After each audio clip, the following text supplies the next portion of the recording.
प्रधानमंत्री नरेंद्र मोदी का लोकसभा में भाषण 29 जुलाई 2025 के मानसून सत्र 2025 के छठे दिन प्रधानमंत्री नरेंद्र मोदी ने लोकसभा में विपक्ष के सवालों का जवाब देने के लिए 1 घंटे से अधिक समय तक भाषण दिया। यह भाषण मुख्य रूप से पहलगाम आतंकी हमले 22 अप्रैल 2025 और इसके जवाब में शुरू किए गए ऑपरेशन सिंदूर पर केंद्रित था। पहलगाम हमले में 26 निर्दोष लोगों की हत्या हुई थी, जिसके बाद भारत ने पाकिस्तान और पाकिस्तान अधिकृत कश्मीर (POK) में आतंकी ठिकानों पर सैन्य कार्रवाई शुरू की थी। इस ऑपरेशन को मई के 6 से 7, 2025 को लॉन्च किया गया था, जिसमें 100 से अधिक आतंकवादियों को मार गिराया गया था। मोदी ने अपने भाषण में विपक्ष, विशेष रूप से कांग्रेस पर तीखा हमला बोला और राष्ट्रीय सुरक्षा, आत्मनिर्भरता और भारत की वैश्विक स्थिति पर अपनी सरकार की उपलब्धियों को रेखांकित किया। उन्होंने विपक्ष के दावों का खंडन किया,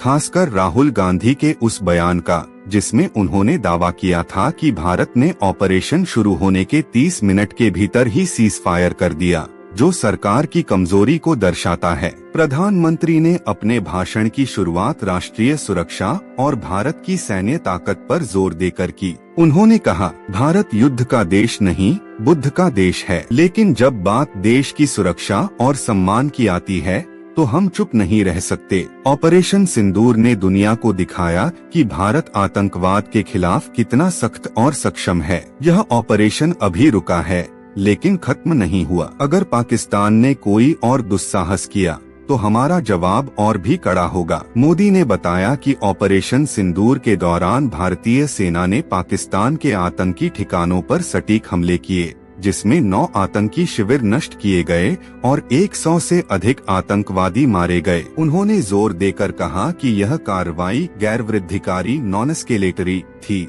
जिसका मतलब था कि भारत ने केवल आतंकी ठिकानों को निशाना बनाया, न कि व्यापक युद्ध शुरू किया। दुनिया के किसी भी नेता ने भारत से ऑपरेशन सिंदूर रोकने के लिए नहीं कहा। 9 मई की रात को अमेरिका के उपराष्ट्रपति ने मुझे फोन करने की कोशिश की। मैं उस समय सेना के साथ मीटिंग में था, इसलिए मैंने बाद में कॉल बैक किया। उन्होंने मुझे बताया कि पाकिस्तान एक बड़ा हमला करने की योजना बना रहा है। मैंने जवाब दिया कि अगर पाकिस्तान ऐसा करता है तो उसे भारी कीमत चुकानी पड़ेगी। हम एक गोली का जवाब गोली से देंगे। मोदी ने विपक्ष, खासकर कांग्रेस पर तीखा हमला बोला। उन्होंने कहा कि कांग्रेस ने हमेशा राष्ट्रीय सुरक्षा के साथ समझौता किया और अपनी वोट बैंक की राजनीति को प्राथमिकता दी। उन्होंने पहलगाम हमले पर कांग्रेस के रुख को छिछोरा करार दिया और कहा, कांग्रेस देश की सुरक्षा के मुद्दों को पाकिस्तान से आयात कर रही है। वे कहते हैं कि पहलगाम हमले के आतंकवादी पाकिस्तान से थे,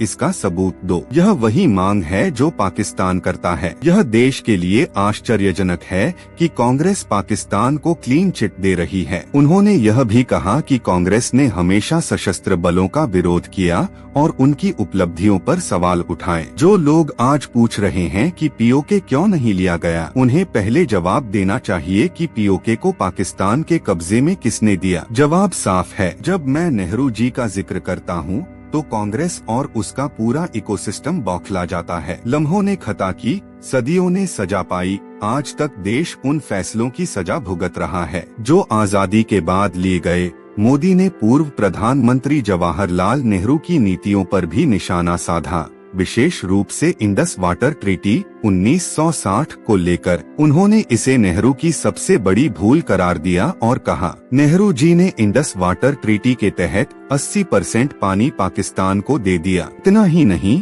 भारत को अपनी सीमा में बांधों की सफाई तक करने की अनुमति नहीं थी। नेहरू जी को बाद में इस संधि पर पछतावा हुआ, लेकिन बाद की कोई भी सरकार ने इस गलती को सुधारने की कोशिश नहीं की। हमारी सरकार ने इस संधि को निलंबित कर दिया है। खून और पानी एक साथ नहीं बह सकते। मोदी ने इस बात पर जोर दिया कि उनकी सरकार ने इस ऐतिहासिक भूल को सुधारने का साहस दिखाया, जिससे भारत की जल सुरक्षा और राष्ट्रीय हितों की रक्षा हुई। प्रधानमंत्री ने ऑपरेशन सिंदूर को आत्मनिर्भर भारत का एक उदाहरण बताया। उन्होंने कहा कि इस ऑपरेशन में इस्तेमाल किए गए ड्रोन और मिसाइल पूरी तरह से स्वदेशी थे। जिसने पाकिस्तान की हथियार प्रणालियों की सीमाओं को उजागर किया। ऑपरेशन सिंदूर ने आत्मनिर्भर भारत की ताकत को दुनिया के सामने ला दिया। हमारे स्वदेशी ड्रोन और मिसाइलों ने न केवल अपनी क्षमता साबित की, बल्कि पाकिस्तान के हथियारों की कमजोरियों को भी उजागर किया। पाकिस्तान ने 9 मई को 1000 से अधिक ड्रोन और मिसाइल दागे, लेकिन हमारी वायुरक्षा प्रणाली ने उन्हें हवा में ही नष्ट कर दिया। ऑपरेशन सिंदूर ने भारत का झंडा रक्षा बाजार में गाड़ दिया। आज 100 से अधिक देश हमारे हथियारों की मांग कर रहे हैं। यह पिछले 10 वर्षों की योजना का परिणाम है। मोदी ने ऑपरेशन महादेव का जिक्र किया, जिसे पहलगाम हमले के दोषियों को मारने के लिए शुरू किया गया था। उन्होंने कहा, कल हमारी सुरक्षा बलों ने ऑपरेशन महादेव के तहत पहलगाम हमले के दोषियों को न्याय के कटघरे में लाया। लेकिन कांग्रेस पूछ रही है कि यह कल क्यों हुआ। यह उनकी नकारात्मक मानसिकता को दर्शाता है। विपक्ष, विशेष रूप से राहुल गांधी और मल्लिकार्जुन खड़गे, ने सरकार पर ऑपरेशन सिंदूर को जल्दी रोकने और राष्ट्रीय सुरक्षा पर ध्यान न देने का आरोप लगाया था। मोदी ने इन सवालों का जवाब देते हुए कहा, जो लोग पूछ रहे हैं कि ऑपरेशन सिंदूर क्यों रुका, मैं कहता हूँ यह रुका नहीं है, यह केवल ठहरा है। अगर पाकिस्तान ने कोई और गलती की तो हमारी सेना तैयार है। उन्होंने यह भी कहा कि विपक्ष का रवैया देश के सशस्त्र बलों का मनोबल तोड़ने वाला है। विपक्ष का सशस्त्र बलों का विरोध करना और उनकी उपलब्धियों पर सवाल उठाना उनकी पुरानी आदत है। वे देश की संस्थाओं पर भरोसा नहीं करते।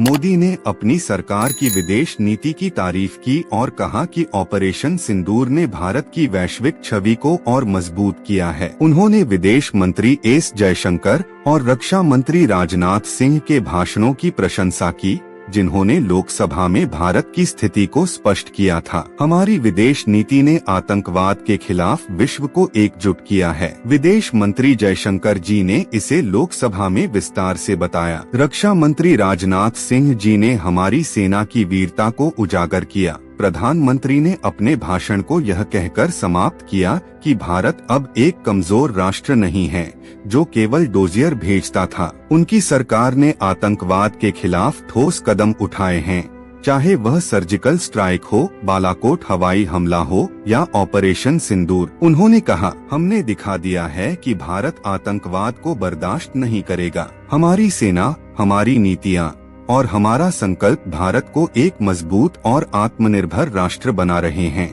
मोदी का यह भाषण न केवल राष्ट्रीय सुरक्षा पर उनकी सरकार की नीतियों को रेखांकित करता है, बल्कि विपक्ष के खिलाफ एक राजनीतिक हथियार के रूप में भी काम करता है। उन्होंने कांग्रेस को बार बार निशाने पर लिया, खासकर नेहरू की नीतियों और इंडस वाटर ट्रीटी को लेकर। यह रणनीति उनकी सरकार की उपलब्धियों को विपक्ष की कथित विफलताओं के साथ तुलना करने की थी। उनके भाषण में आत्मनिर्भर भारत का बार बार जिक्र हुआ, जो उनकी सरकार की एक प्रमुख थीम रही है। ऑपरेशन सिंदूर में स्वदेशी हथियारों के उपयोग को उन्होंने भारत की तकनीकी और सैन्य प्रगति का प्रतीक बताया। इसके अलावा उन्होंने वैश्विक मंच पर भारत की बढ़ती ताकत को भी रेखांकित किया, विशेष रूप से यह कहकर कि कोई भी विश्व नेता भारत से ऑपरेशन रोकने के लिए नहीं कह सका।